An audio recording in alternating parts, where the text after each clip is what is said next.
tu nás idú strašiť druhou vlnou. A tu nás idú strašiť novým typom vírusu prasacej chrípky z Číny. Tu nás prosto idú neustále niečím strašiť a toto nie je v poriadku.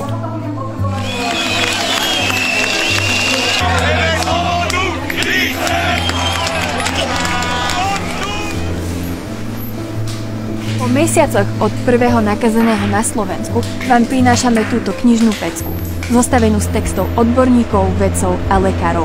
Falošnú pandémiu. Robte všetko naopak, nech ako žiadajú.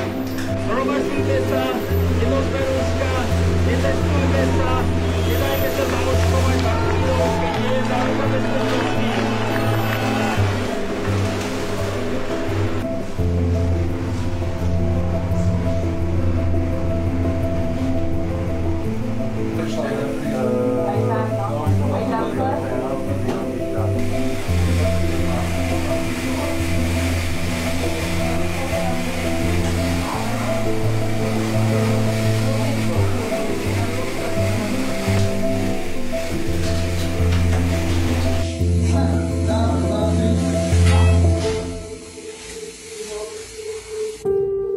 Ako sa zmenil možno váš pohľad na tú pandémiu, keď ste to predtým možno nemali a teraz keď...